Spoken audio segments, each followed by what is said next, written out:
And the reason gold is so important, gold and silver, is because gold and silver is God's money. It's money made by God. And then in 1971, the U.S. government, under President Nixon, took God's money and turned it into man-made money. Never in the history of the world, this is the thing, never in the history of the world has this ever happened. In 1971, the U.S. and Nixon convinced the entire world to replace gold and silver with paper money. This stuff. Cash is trash. So the reason we have so much volatility in the world today is historically, since the time of the Romans and the Greeks and the French and the English and the Germans, every time they have taken God's money, like silver here, and replaced it with man-made money, there's been economic volatility. Now the problem is, so the dollar is going to keep dropping. So one of the reasons I can predict what's going to happen is I can predict the dollar will keep dropping simply because the U.S. government and now the euro, the European central banks, are printing so much of this trash. So you'll see gold going up in price, oil going up in price, real estate going up in price, because this is trash.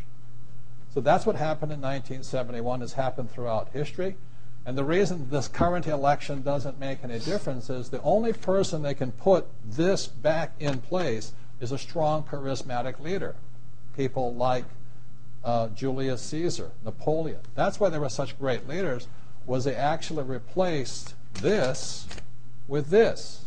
Unfortunately, we do not have that person among the candidates. I know Ron Paul, philosophically, I agree with him as closely as possible, but unfortunately I don't think Ron Paul has the chutzpah, as my Jewish friends would say, to change this whole thing. So there will be more this printed than ever before, which means the dollar keeps coming down and other things keep going up. And that's really what's going to happen.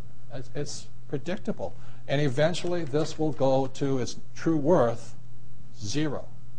So all of you savers out there and people trying to save this trash, you're going to lose big time. To me, I've been saying this for a number of years now, silver is the biggest opportunity I have ever seen, bigger than real estate, bigger than anything else. And silver, as we're talking today, 2008, is about $15 an ounce. Mm-hmm.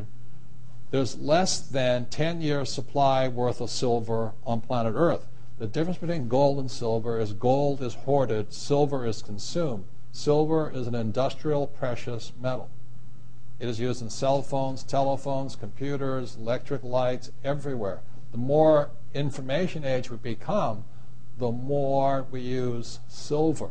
And what Michael is saying is that stockpile is at all-time lows, and they're not discovering much more. Poland has about 25% of the world's silver, so you can buy real estate in Poland. But anyway.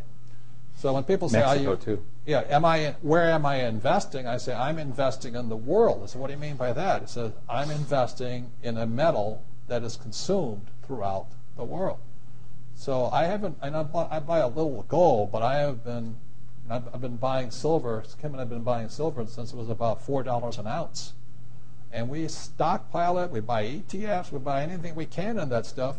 And then, it was, what, $7? Then all of a sudden now it's 15, and we're just watching it. It is not crystal ball. It is not about, the stuff on television. It is pure supply, demand, economics, fundamentals. As I said, there's 2 billion people wanting the Western lifestyle. 2 billion people wanting cell phones, computers, electricity, lights. All of this stuff. So I look at it as $15 an ounce. I think I'll wait. Well, I remember when it was $3 and $3.50, then $3.70, then $4, and then I said, yep. The bottom had been hit. The thing is trending up, and it just keeps going.